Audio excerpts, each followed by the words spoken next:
Bismillahirrahmanirrahim. Assalamualaikum warahmatullahi wabarakatuh. Alhamdulillahi rabbil alamin. Wassalatu wassalamu ala rasulillahil karim Sayyidina Muhammadin wa ala alihi wa sahbihi ajma'in. Wa ba'd.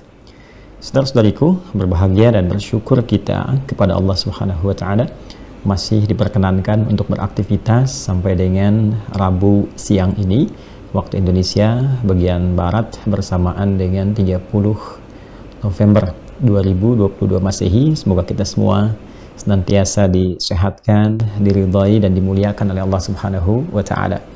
Kajian siang ini kajian live yang disesuaikan dengan kondisi keluangan waktu, dan juga kami memahami bahwa sebagian teman-teman saat ini masih beraktivitas, ada yang berdinas di pekerjaan baik di kantor ataupun yang lainnya.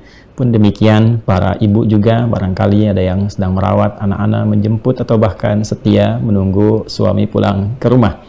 Karena itu kita akan mencoba menghadirkan pendampingan bagaimana mencari rezeki yang berkah sehingga dibawa ke rumah pun mendapatkan kemuliaan-kemuliaan dan kebaikan-kebaikan di sisi Allah Subhanahu wa taala. Baik, kajian kali ini kita akan mencoba belajar dari satu ayat Al-Quran, surah keempat An-Nisa di ayat yang ke-34. Saya ulangi, Quran surah keempat An-Nisa di ayat ke-34. Bagi yang pegang mushaf di paling kiri sebelah atas ya. Baiklah, Bismillahirrahmanirrahim, kita akan coba amati ayatnya. Allah Subhanahu wa taala berfirman, A'udzubillahi minasyaitonirrajim. Bismillahirrahmanirrahim. Ar-rijalu qawwamuna 'alan nisa bima faddalallahu ba'dahum 'ala ba'din wa bima anfaqu min amwalihim. Baik, kita berhenti di bagian pertama di ayat ini yang menerangkan tentang kewajiban atau tanggung jawab para pria, khususnya para suami dalam menjalani kehidupan rumah tangga. Baik, di sini Allah Subhanahu wa taala menyebut dengan para suami yang memiliki tanggung jawab di rumah tangga itu dengan ar-rijal. Baik, ar-rijal. Jadi di sini alnya bisa menjadi ma'rifat, bisa juga menjadi istighraq. Kalau ma'rifat berarti dikhususkan kepada para pria, ya istighraqnya mencakup semua tanpa kecuali. Bagi yang telah berumah tangga, khususnya bagi yang beriman pada Allah Subhanahu wa taala, bagi yang ingin mematuhi seluruh pedoman berkehidupan yang Allah turunkan melalui Rasulullah sallallahu alaihi wasallam. Mematuhi, tunduk, patuh disebut dengan muslim namanya. Jamaknya disebut dengan muslimun. Kita disebut dengan muslim dan diminta oleh Al-Qur'an supaya dipertahankan itu sampai kita wafat. Wala tamutunna illa wa antum muslimun. Quran surah ketiga di ayat 102. Jangan sampai kamu wafat kecuali kamu dalam keadaan sedang tunduk patuh kepada Allah Subhanahu wa taala.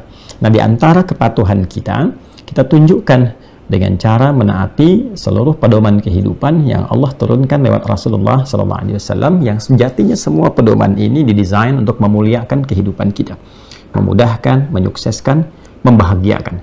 Karena itu hasilnya disebut dengan salam. Jadi akumulasi semua nilai itu, kebahagiaan, ketenangan, kedamaian, kesejahteraan, itu disebut dengan salam namanya. Ya, pedomannya disebut dengan silmi. Karena itu setelah kita yakin dengan Allah, yakin dengan semua ketentuan Allah, kita disebut dengan orang-orang yang beriman, yang yakin. Dipanggil dengan keimanan itu, ya ayyuhalladzina amanu udkhulu fis silmi.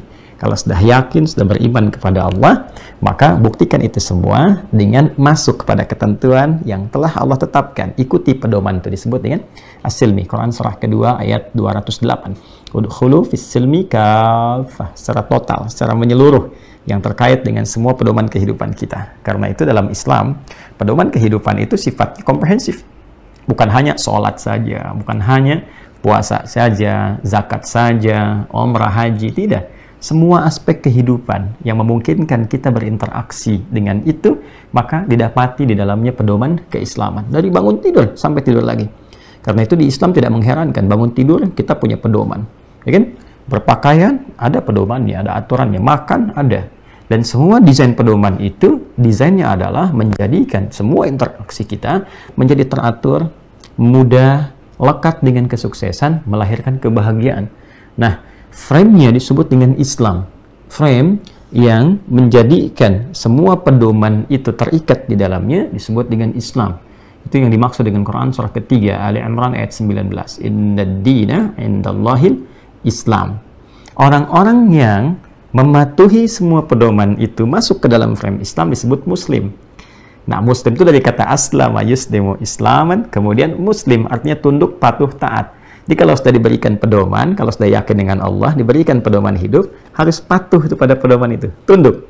Dibimbing mata bagaimana, ikuti petunjuk untuk mata. Lisan bagaimana, sampai ke ujung kaki. Termasuk persoalan yang kompleks dan luas dalam berkehidupan. Nah, di antara pedoman itu, ada yang terkait dengan kehidupan rumah tangga. Dibagi, ini peran suami, yang ini perannya istri.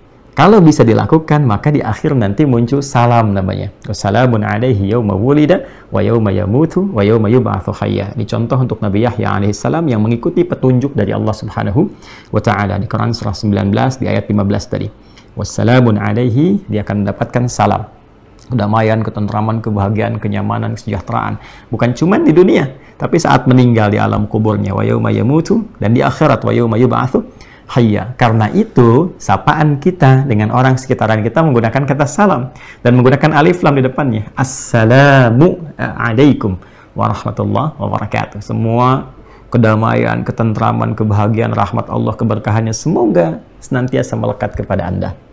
Nah, di antara pedoman itu, ini yang akan coba kita kaji di Quran surah keempat An-Nisa di ayat yang ke-34. Ar-rijalu, kata Allah, hei para lelaki itu. Disebut dengan rijal, jamak dari kata rajul. Rajul itu dari kata asalnya ra, jim, dan lam. Biasanya menunjuk pada satu kekuatan, ketegasan, ketangguhan, ya, ketegapan. Karena itu kaki disebut dengan rijlun, karena menjadi topangan yang kokoh, yang kuat. Dan lelaki disebut dengan rajulun, menggambarkan satu ketegasan, kewibawaan, ketegapan, kekokohan. Jamaknya disebut dengan rijal. Jadi kalau disebut laki-laki, rijal ya mesti tegap, ya kokoh, tidak melambai, gitu kan? Kemudian berwibawa, ya, dan seterusnya. Karena itu tampilan fisiknya pun beda dengan perempuan, dengan hikmah tertentu, ya, sesuai dengan apa yang telah Allah tetapkan.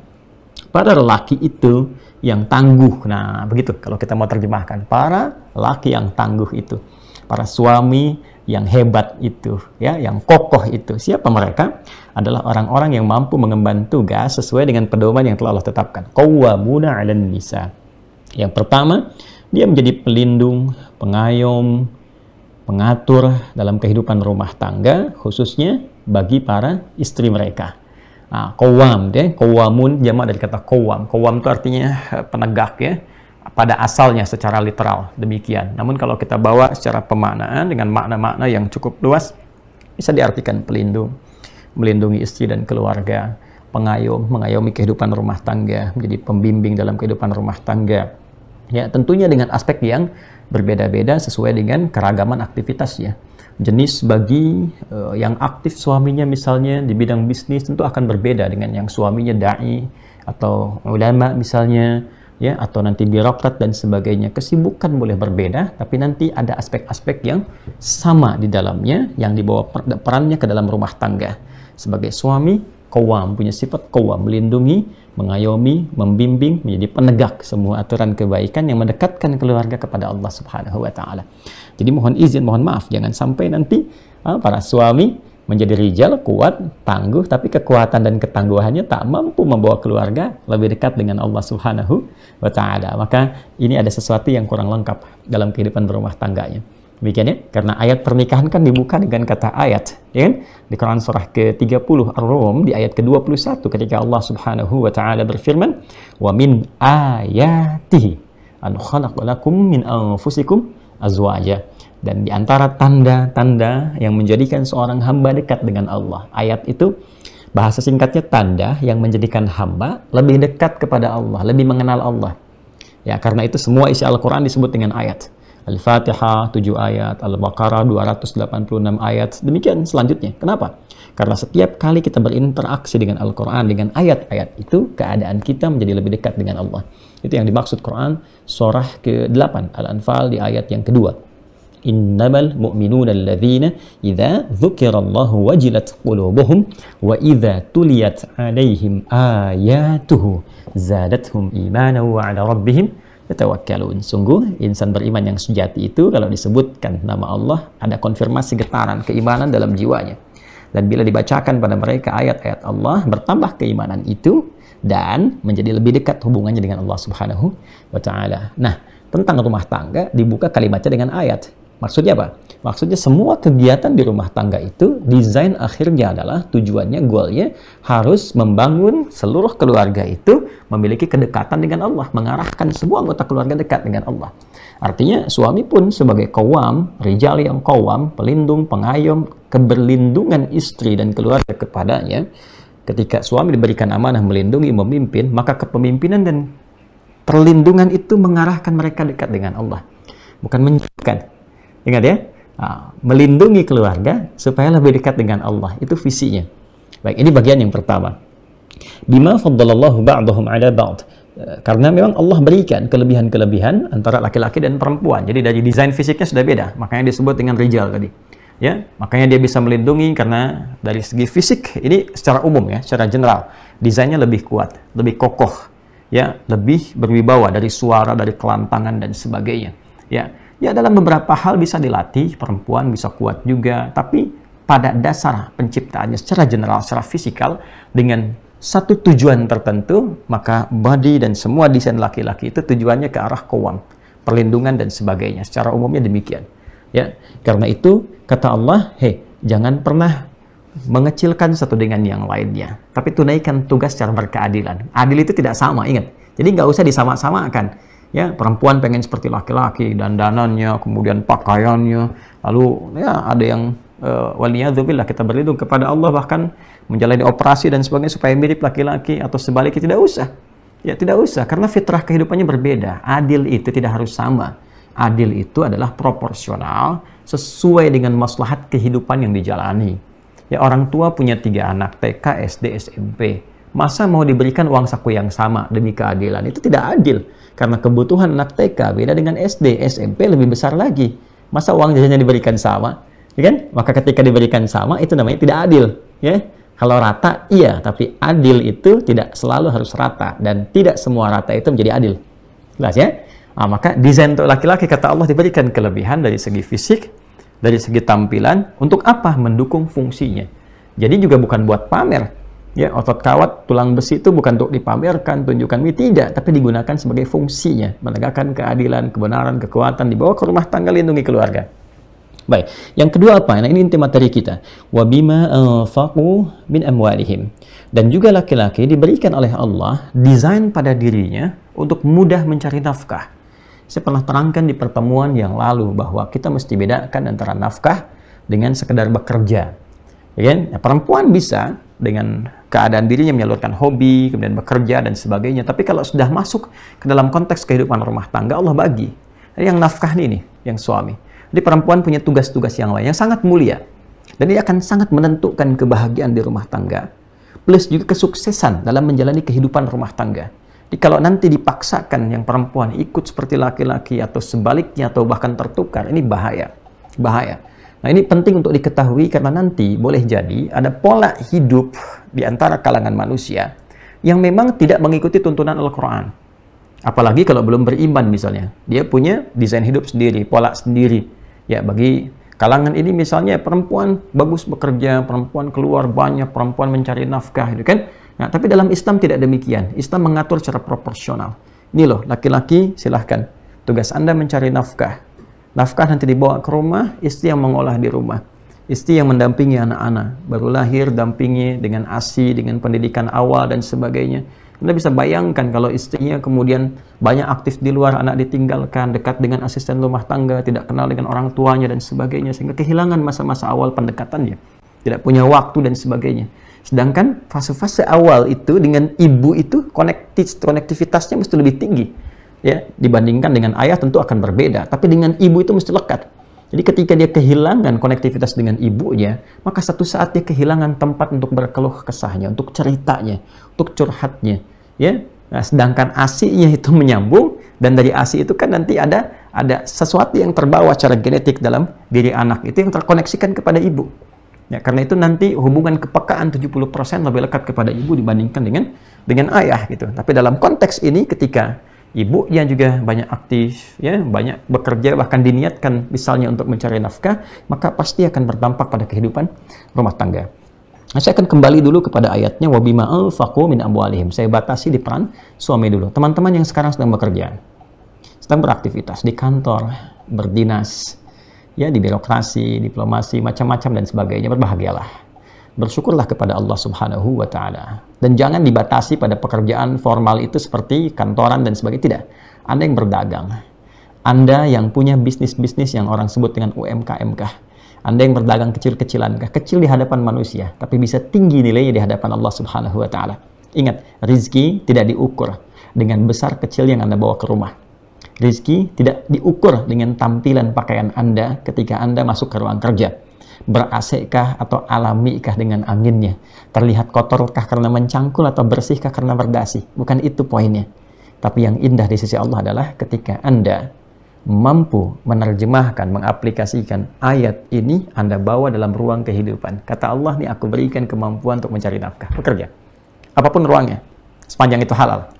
Jadi berbahagialah ketika Allah menitipkan kepada Anda satu kemampuan dan Anda menerapkan itu dalam kehidupan dalam bentuk apapun yang halal, halalan thayyibah. Quran surah ke-2 Al-Baqarah ayat 168. Khusus untuk insan beriman, pindah nanti ayatnya ke Quran surah ke-2, ya, yang naik ke atas sebelah kiri atas dari ayat 171 sampai dengan ayat 172-nya. Ketika masuk pada puncaknya, ya ayyuhalladzina amanu kulu min thayyibati ma razaqnakum. Kalau sudah beriman, ya, terfikirnya selalu yang halal, mencari yang terbaik, yang bagus dan sebagainya. Apapun bentuknya. Ya, jangan terlalu beranggapan dengan persepsi manusia. Ketika Anda mampu bekerja, maka yang pertama kata Allah, isyaratnya niatkan itu sebagai kepatuhan kita dan ibadah kepada Allah Subhanahu wa Ta'ala. Dimanapun Anda berdinas, bekerja, berusaha saat ini. Ya, jangan sampai lupa sudah bekerja belasan puluhan tahun, menjadi ibadah nggak? Kalau nggak jadi ibadah, jadi dunia saja nanti. Nggak ada bentuk kepatuhan kita kepada Allah. Tapi kalau Anda berniat bekerja untuk menjalankan dan mempraktekkan ayat ini, maka setiap langkah yang Anda mulai untuk bekerja itu, dicatat itu. Allah perintahkan mencatat pada malaikat bernilai ibadah. Ya, berangkat. Ketika jadi kebaikan namanya hasanah. Catatkan 10 kebaikan. Quran surah ke-6, ya. Di surah Al-An'am ayat 160. Man jaa'a bil hasanati falahu asyru amthaliha. Ketika seseorang menjadikan perbuatannya sebagai hasanah, kata Allah, siapa yang mengerjakan perbuatan hasanah, diniatkan sebagai ibadah kepada Allah, maka dia mendapatkan 10 kebaikan. Jadi jangan dikira ibadah itu hanya ada pada sholat saja. Ya, puasa, zakat, tidak. Anda bekerja sekarang pun bisa jadi ibadah. Ya, dapat gaji, dapat pendapatan, dibawa pulang ke rumah, itu dunia. Berkahnya bonus, tapi poin akhiratnya itu yang membedakan kita dengan orang-orang yang belum beriman. Maka yang pertama, niatkan. Pencarian nafkah itu sebagai ibadah kepada Allah Subhanahu wa Ta'ala. Ketika kita niatkan demikian, maka Allah akan memberikan segala ruang-ruang, kemudahan, kelancaran, dan yang paling penting ketentraman dalam jiwa. Ya, jadi kalau ada ketentraman itu, kita bisa qanaah. Qanaah itu muncul, sikap menerima. Kalau hari ini pekerjaan misalnya ada tantangan-tantangan, maka kita akan mencoba melihat dengan hikmah. Ya, dengan pandangan yang penuh rahmat, kita bertawakal kepada Allah. Mungkin Allah ingin meningkatkan kualitas pekerjaan saya, meningkatkan kemampuan saya. Ya, dapat rezeki misalnya hari ini, kita syukuri berapapun nilainya. Alhamdulillah. Barangkali Allah berikan segini, ya, karena ada sesuatu yang Allah simpan di belakang ini supaya saya mencari lebih keras lagi, supaya saya berdoa lebih meningkat lagi, atau mungkin keberkahannya lebih banyak di yang terlihat sedikit itu. Ternyata dari situ ada kebersamaan, bisa makan bareng dengan keluarga, bisa menikmati yang biasa. Sehingga ketika kita memulai dengan sesuatu yang biasa, kita sudah tidak silau dengan yang luar biasa. Ya, karena sudah melewati semua tahapan-tahapan itu. Itu poinnya, teman-teman sekalian. Ya, wabima anfaqu min amwalihim. Nah, setelah mendapatkan itu semua, baru kemudian amwalihim, himnya memang milkiyah, kepemilikan. Jadi harta yang didapatkan oleh suami dalam bekerja, ya, kata Allah, itu hasil pekerjaan kamu, milik kamu. Tapi jangan lupa, ya, harta itu bukan sekedar kepemilikan pribadi, tapi pencarian itu desainnya untuk dikembalikan kepada keluarga, untuk menjalani kehidupan keluarga yang sejahtera. Betul. Ya, tapi Anda jangan sampai katakan, ini hartaku, aku yang cari, aku begini. Ya benar, engkau yang cari. Tapi desain pencarian itu Allah berikan untuk kembali membentuk kehidupan keluarga yang sejahtera, dibawa ke rumah.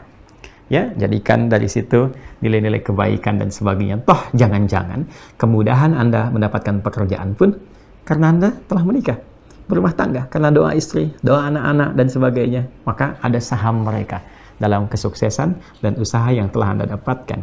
Itu poinnya. Jadi, yang pertama, teman-teman berbahagialah yang Allah titipkan sekarang kesempatan beraktivitas, bekerja, dan lain sebagainya. Maka tetap, jangan sampai aktivitas pekerjaan itu menghilangkan kepedulian kita pada rumah tangga. Ingat istri, ingat keluarga, kemudian juga ya senantiasa menguatkan kehidupan rumah tangga dengan caranya masing-masing. Dan istri pun harus belajar. Ya, karena nanti ada sifat-sifat dalam suami yang berbeda ketika Allah berikan tugas yang tidak sama. Tentu yang di kantor, yang di diplomasi, birokrasi akan berbeda dengan yang tugasnya berdakwah, mengajar. Ya. Ada yang misalnya yang ke sawah, ada yang macam-macam dan sebagainya. Nah, harus mempelajari, dan di Islam lengkap sekali. Dari mulai sampai ke sirahnya, sampai ke sirahnya, sampai ke teladanannya, sampai sosok-sosok dan tokohnya. Lengkap. Ya. Makanya isi waktu dengan baca yang bermanfaat. Ya. Banyak kitab, banyak sejarah-sejarah masa lalu dibandingkan kita baca sesuatu yang kadang nggak penting dan nggak ada kaitan dengan kehidupan kita. Ya. Baik, yang kedua, jangan lupakan saat bekerja niatkan ibadah. Niatkan ibadah supaya ada ketenangan, kelapangan, kenyamanan, perlindungan dari Allah dan keberkahan dari setiap rezeki yang didapatkan sehingga tidak banyak menimbulkan keluhan dalam kehidupan. Karena sekarang tantangannya banyak sekali. Ya, banyak sekali. Ya, sampai-sampai mohon maaf terjebak pada perbuatan-perbuatan maksiat yang dilarang. Awas pinjaman-pinjaman online yang penuh riba itu, yang rentenir modern dan sebagainya, hati-hati. Ya, hati-hati. Betapa banyak itu bisa menyebabkan kerusakan yang sangat besar, ya, menjadikan gempa kehidupan dalam rumah tangga yang sedikit demi sedikit menghancurkan kesejahteraan yang telah dibangun sekian lama. Ini bagian yang pertama, teman-teman, bimbingan untuk para suami, semoga berkenan, dan ayat ini berlaku juga untuk saya. Saling mendoakan, semoga Allah juga berikan bimbingan kepada kami untuk mampu mengamalkan apa yang diajarkan dengan baik. Diampuni oleh Allah kekurangan-kekurangan, kesalahan-kesalahan yang mungkin tidak membersamai pengajaran-pengajaran dalam kebaikan. Semoga Allah senantiasa melengkapi kita untuk menjadi pribadi yang lebih baik dari sebelumnya. Insya Allah di pertemuan berikutnya kita akan masuk kepada tugas istri, bagaimana kewajibannya terkait dengan aspek yang telah dilakukan oleh para pria atau para suami di rumah tangga. Maka jika suami punya kewajiban, apa haknya dari istri? Ya, jika istri mendapatkan haknya dari suami, apa kewajibannya terhadap suami? Saat suaminya sedang bekerja, apa yang harus dilakukan oleh istri? Kita nanti akan lanjutkan di sesi yang lain. Sebelum saya tutup, teman-teman, mengingatkan penting sekali karena momen ini hanya berlangsung setahun sekali. Insya Allah tahun ini kita akan memulai kembali syiar Al-Quran. Ya, syiar Quran ini dulu seringkali kita lakukan di Istiqlal, kemudian yang terakhir di JIC, ya, di JIC, ya, di JIC bukan JIC, JIC, Jakarta Islamic Center di Jakarta Utara kalau saya tidak keliru. Dan alhamdulillah, masya Allah, animo teman-teman para ahli Quran sangat luar biasa. Kita di Istiqlal itu penuh sampai 5 lantai ke atas, kan, ratusan ribu orang datang bergabung karena memang eventnya lebih mendekatkan kita kepada Al-Quran, mengenal kembali. Sekarang kita tingkatkan lagi kualitasnya. Kita bukan sekedar ingin berkumpul, tapi memang ingin mendesain bagaimana diri kita lebih dekat dengan Al-Quran, membawa proses berinteraksi dan hafalan Quran selama hidup, dan mudah-mudahan wafat dalam keadaan menjadi ahli Al-Quran. Insya Allah, teman-teman, acara ini akan digabungkan dengan Aqsa, Al-Quran Sunnah Solution. Memang bukan hari libur yang biasa kita dapati Sabtu ataupun Ahad, tapi ini spesial malam Jumat. Kami ambil pertama kali malam Jumat untuk menunjukkan Jumat Sayyidul Ayyam, hari yang bagus untuk umat Islam yang baik, gitu ya. Kemudian ada kajian Aqsa, Al-Quran Sunnah Solution, kita isi di situ. Ya, dengan program spesial Syiar Al-Quran, dan hadir tokoh-tokoh baik dari dalam ataupun luar negeri yang memang concern juga di bidang Al-Quran, ya, yang mungkin juga akan share kepada kita beberapa yang terkait dengan interaksi bersama Al-Quran. Malamnya, jadi hari Kamis, tanggal 1 Desember, berarti besok ya teman-teman ya, besok 1 Desember hari Kamis, ba'da maghrib, berlanjut ke ba'da Isya sampai dengan selesai. Tempatnya kita mengambil sekarang di Pusdai, Pusat Dakwah Islam di Kota Bandung, Jawa Barat, ya. Jadi sambil ke Bandung, teman-teman ambil cuti yang dari luar atau yang wilayah sekitaran Jawa Barat bisa merapat, ya, ke sana, karena ini momennya langka, cuma setahun sekali, dan membersamai Milad Pusdai. Qadarullah ini bersama dengan Milad Pusdai yang ke-25, jadi tokoh-tokoh juga insya Allah akan hadir bersamai.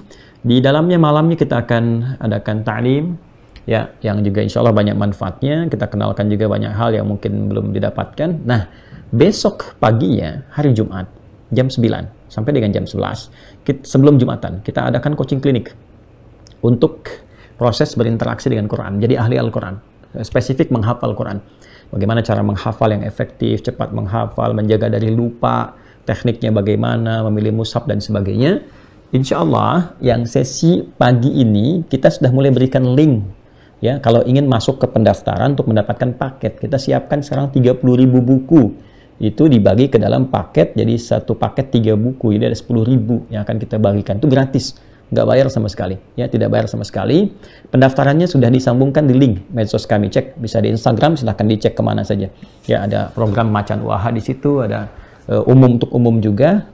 Tinggal Anda ke situ, daftarkan, kemudian nanti bawa ke sana barcode-nya atau yang sudah pertanda dari pendaftaran.